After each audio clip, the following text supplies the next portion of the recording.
Hello everyone, welcome back to our YouTube channel. तो आज हम पढ़ेंगे वेक्टर्स के बारे में। वेक्टर क्या होते हैं। तो ये वाला डायग्राम आपने पहले भी देखा हुआ था। ये वाला डायग्राम अगेन मैं इसी को रेफरेंस पॉइंट बना के आपको चीजें समझाऊंगा ताकि आपको क्लियर रहे। रेफरेंस पॉइंट में हमने यही वाला डायग्राम किया था।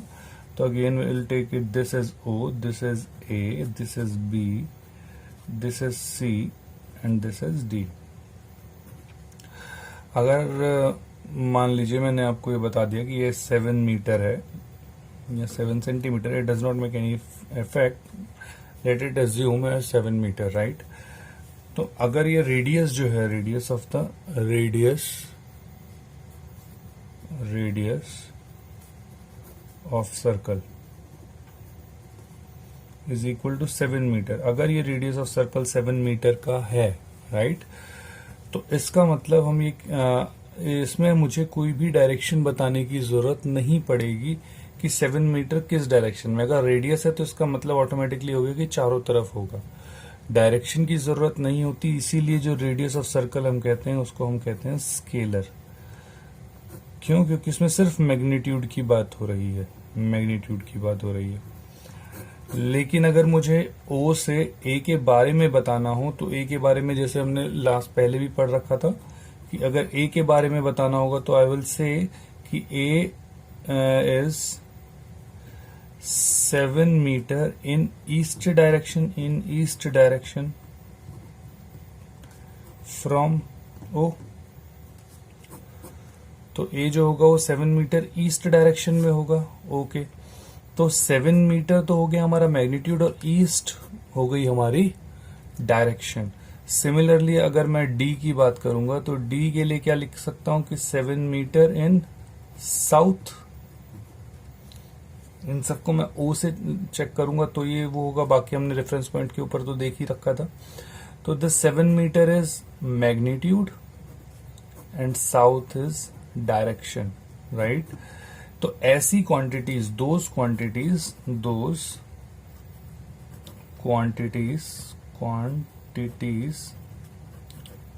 that require, so those quantities that require magnitude as well as direction are known as vector quantities, are known as vector quantities। अब आपको याद होगा, मैं इससे आपको एक और चीज रिलेट करा देता हूं क्योंकि आप लोगों ने वो चीज लास्ट क्लास में पढ़ी थी, मैं इसलिए उसको रिलेट करा देता हूं। आप लोगों ने सभी ने फोर्स पढ़ा होगा, लास्ट क्लास में फोर्स पढ़ा होगा, और फोर्स आप लोगों ने पढ़ा होगा। फोर्स की डेफिनेशन जो पढ़ी होगी वो क्या पढ़ी है कि इट इज अ पुश और अ पुल। तो इसका मतलब एक बॉक्स हमने दे दिया अगर, तो या तो हम इसको इस तरह से धक्का मार रहे होंगे या फिर हम इस बॉक्स को अपनी तरफ खींच रहे होंगे पुल से। यहां पे हमें इस तरफ धक्का मार रहे हैं और यहां पे अपनी तरफ खींच रहे हैं एक रोप से। तो इट इज अ पुश और पुल। ध्यान से देखिए दोनों की डायरेक्शन, इसमें साथ साथ डायरेक्शन तो दिखाई दिया। पुश और पुल कितना लगाना है वो मैग्नीट्यूड बताएगा, लेकिन इसमें डायरेक्शन बता दे तो इस तरीके से हमें क्या समझ में आता है कि force is also a vector. Hope I am very clear regarding it. Now अब जो वेक्टर होता है इसकी एक प्रॉपर्टी और होती है। ये प्रॉपर्टी इसलिए देनी पड़ी क्योंकि कुछ ऐसी चीजें, क्वांटिटीज मिली जिनका जो वेक्टर, जो मैग्नीट्यूड भी होता है, डायरेक्शन भी होती है, लेकिन वो वेक्टर नहीं होती, राइट। तो ऐसी कौन सी क्वांटिटीज हुई, आइए देखते हैं। तो जैसे करंट होता है, अभी आप लोग इसे 10th क्लास में पढ़ेंगे तो अभी डरिएगा मत, लेकिन बेसिक सी चीज है ये, आप लोग वैसे भी बता पाएंगे। कि मान लीजिए मैंने यहां से 2 एम्पियर करंट दिया, यहां से 3 एम्पियर करंट दिया। ये एम्पियर उसकी यूनिट होती है, तो इससे भी डरिएगा मत। 2 और 3 पे ध्यान दीजिए, ये 2 है, ये 3 है, तो यहाँ पे कितना आ जाएगा, एग्जैक्टली जैसा आप लोगों ने सोचा 5 एम्पियर। वहीं अगर मैं लिखता हूं इसको 2 एम्पियर, ध्यान से देखिएगा, और इधर 3 एम्पियर, तो यहां पे क्या होगा, ध्यान से देखिए।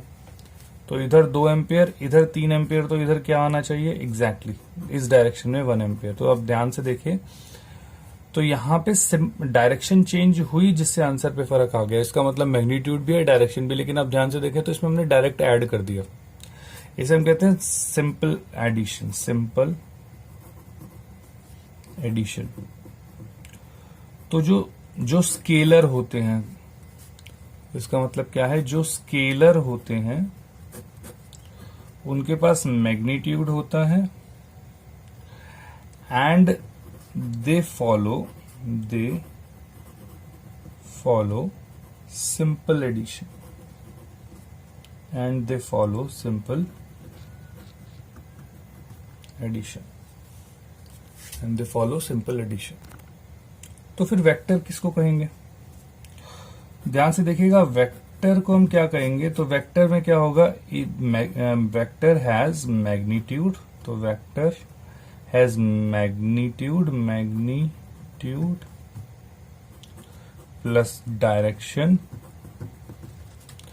Plus it will follow vector law of addition. तो सिंपल लॉ नहीं करता, ये वेक्टर लॉ ऑफ एडिशन करता है, vector law of addition. Vector law of addition अगर आपको मैं आसान भाषा में समझाना चाहूं तो क्या होगा, ध्यान से सुनिएगा। इसमें हम 2 या 3 केस देख पाएंगे। वेक्टर लॉ ऑफ एडिशन का अगर मैं बेसिक आपको डायग्राम बना के दिखाऊं तो हमेशा वेक्टर लॉ ऑफ एडिशन का डायग्राम कुछ आपको इस तरीके से दिखेगा। ये वेक्टर ए है, ये वेक्टर बी है। अब आप कहेंगे ये क्या बना दिया सर आपने, तो पहले हम इसके बारे में, वेक्टर के बारे में और थोड़ा पढ़ लेते हैं, उसके बाद हम आगे देखते हैं, राइट। तो चलिए आगे देखते हैं। तो वेक्टर की एक बार हम बेसिक चीज और देख लेते हैं। तो वेक्टर्स में क्या होता है, जैसे कि मैंने अभी बताया कि वेक्टर में क्या क्या होगा, मैग्नीट्यूड होगा प्लस डायरेक्शन होगी। लेकिन इसको डिपिक्ट कैसे करें, क्योंकि डायरेक्शन को तो एरो से हम दिखा ही सकते हैं। तो हमने क्या कहा, एक लाइन सेगमेंट ले लिया। लाइन सेगमेंट ऐसा होता है जिसकी लाइन फिक्स होती है, राइट। तो हमने एक लाइन सेगमेंट ले लिया और ये एरो लगा दिया, राइट। तो लाइन सेगमेंट की जो लेंथ है वो उसका मैग्नीट्यूड बताती है। जैसे अगर मैं इसको 7 मीटर ले लेता हूं तो इसका मतलब जितनी भी ये लेंथ मानेंगे, अब अगर मैंने इसका डबल मान लिया तो वो 14 मीटर हो जाएगी। इसका आधा मान लिया, इसका मतलब अगर मैं इसको इस तरीके से दिखाने लगा तो ये अपने आप ही मुझे पता लग गया कि अप्रोक्सीमेटली आधी है, तो 3.5 मीटर होगी। और डायरेक्शन तो हमने बताई दी। तो जो लेंथ होती है वो उसका मैग्नीट्यूड बताती है वेक्टर का, और जो एरो होता है वो डायरेक्शन बताती है। ये वेक्टर का रिप्रेजेंटेशन है, राइट। तो ये इस वेक्टर को रिप्रेजेंट इस तरीके से किया जाता है। अगर मैं कहूं कि स्केलर के रिगार्डिंग, तो स्केलर के रिगार्डिंग ऐसा कोई रिप्रेजेंटेशन नहीं होता है। तो स्केलर के रिगार्डिंग ऐसा कोई रिप्रेजेंटेशन नहीं होता, वेक्टर में इस तरह से होता है, राइट।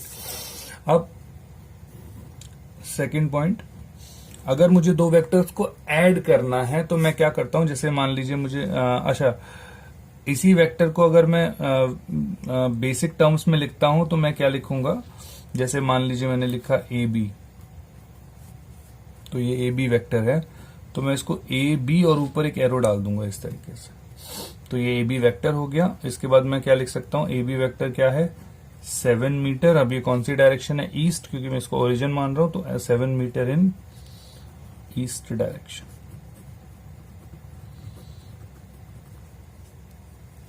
तो 7 मीटर इन ईस्ट डायरेक्शन।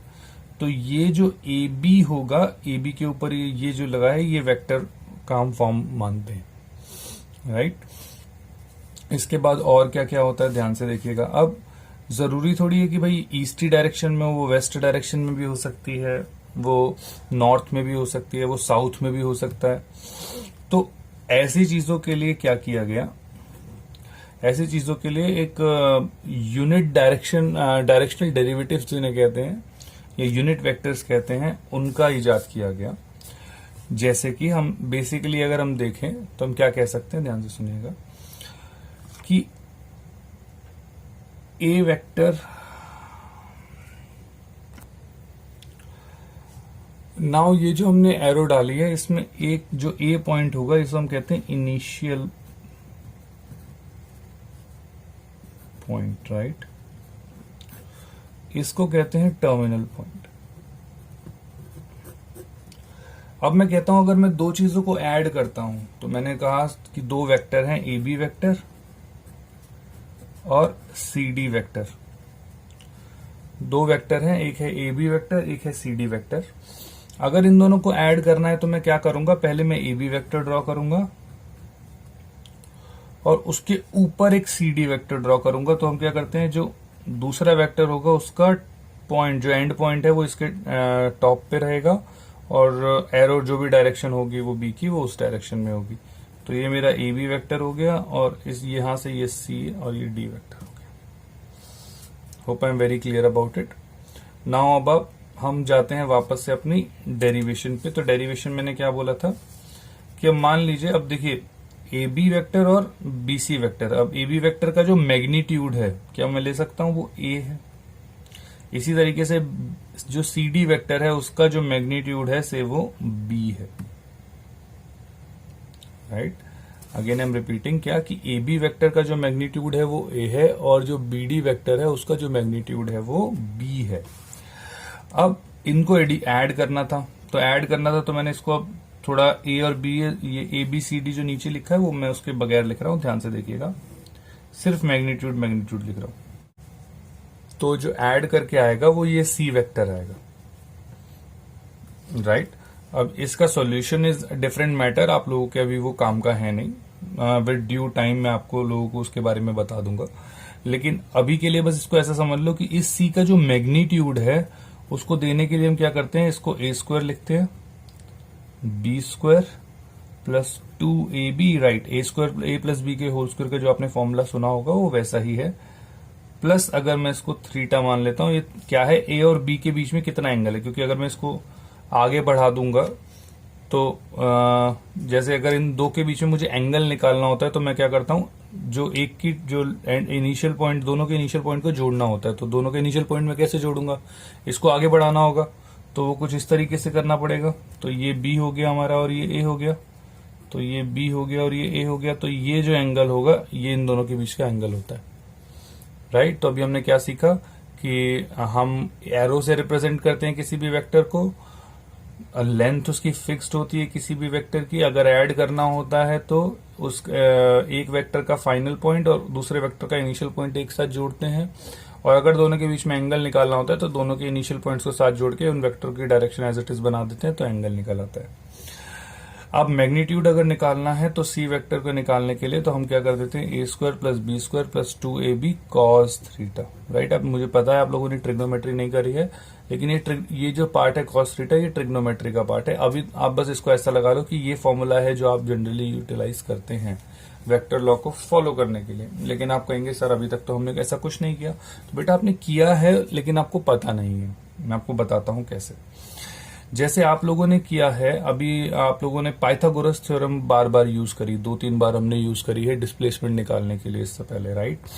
अब उस डिस्प्लेसमेंट निकालने में एक्चुअली होता क्या था कि दो हमने वेक्टर लेते थे, दो हमने चीजें लेते थे। जैसे आपको याद होगा जब हमने सर्कल के अंदर हमने दो पॉइंट्स के बीच में निकाला था और हमने कहा था एक ये 5 है और ये भी 5 है और दोनों के बीच में ये, तो जो डिस्प्लेसमेंट आई थी वो कुछ इस तरीके से आई थी। तो ये ए था और ये बी था, if you remember it, right. तो ये जो डिस्प्लेसमेंट थी और ये 90 डिग्री, तो इसमें हमने क्या किया, ये पाइथागोरस जो लगाई थी वो एक्चुअली इस वेक्टर लॉ से ही निकली है। और आप कहेंगे कैसे, तो ये जो एंगल है, ये एंगल है 90, तो ऐसे में इस थीटा की जगह, क्योंकि अब ए वेक्टर और बी वेक्टर अगर इसको मैं वेक्टर की तरह फॉर्म में डालूं तो आप ध्यान से देखिए, अगर मैं इसको आगे बढ़ा दूंगा तो क्या ये 90 डिग्री ही आएगा। तो दोनों के बीच में 90 डिग्री एंगल हो गया, तो इसका मतलब कॉस थीटा, जो थीटा हो गया वो 90 हो गया। तो जो कॉस थीटा या कॉस अगर मैं कहूं 90 डिग्री होता है, उसकी वैल्यू होती है 0। तो सी क्या हो जाएगा, ए स्क्वायर प्लस बी स्क्वायर, और आप लोगों ने ये पाइथागोरस के फॉर्म में लगाया ही है, राइट। तो हम लोगों को नहीं पता था ये वाला फॉर्मूला, लेकिन स्टिल जो पाइथागोरस हमने लगाई वो इनडायरेक्टली हम actually vector law of addition ही लगा रहे थे, राइट। तो ये vector of law of addition का मैग्नीट्यूड फाइंड आउट करने के लिए है। तो वेक्टर लॉ ऑफ एडिशन,